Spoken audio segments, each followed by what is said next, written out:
क्या कहें, एक बात याद आ गई तो हम सुना देते हैं आपको। आपने एक बहुत बड़े विद्वान का नाम सुना है,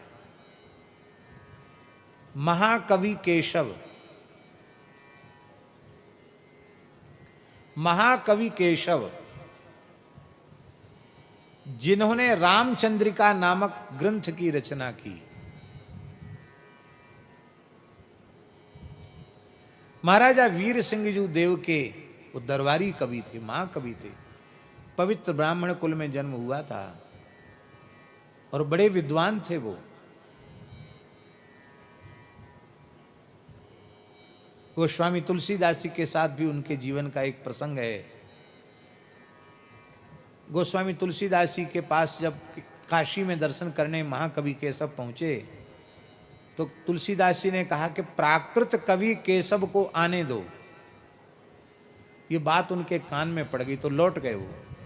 बोले हमको प्राकृत कवि इसलिए कह दिया कि हमने भगवान के गुण नहीं गाए हैं, हमने राजाओं का ही यश गाया है। अब इतने जल्दी कोई कौन सा ग्रंथ तैयार करें, तो उनको एक भूत सिद्ध था, एक ब्रह्म राक्षस सिद्ध था, वो बड़ा विद्वान था ब्रह्म राक्षस। उस ब्रह्म राक्षस से कहा कि भाई मेरा सहयोग करो और रात भर में कोई ग्रंथ लिखना है। तो रामचंद्रिका रात भर में लिखी उन्होंने ब्रह्म राक्षस के सहयोग से। और जब दूसरे दिन पहुंचे तो तुलसीदास जी बोले कि हाँ, भूत कवि केशव को आने दो। पहले कहा प्राकृत कवि, अब कहा भूत कवि।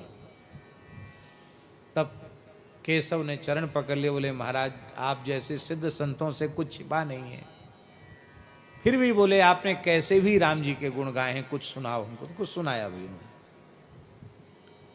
अब हम जो कहना चाहते उसको ध्यान से सुनो। इतने बड़े विद्वान दरबारी महाकवि, जन्म से पवित्र ब्राह्मण कुल में उनका जन्म हुआ, सारे गुण उनमें थे। वो कला प्रेमी थे, विद्या प्रेमी थे, साहित्यकार थे, संगीतकार थे, सारे गुण उनमें थे, पर भगवान की भक्ति उनमें नहीं थी।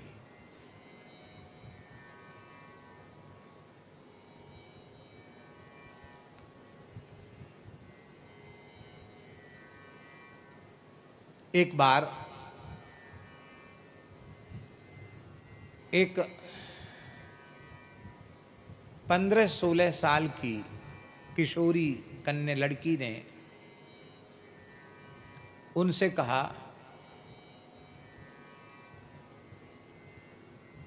परम पूज्य श्री सागरिया बाबा की जय।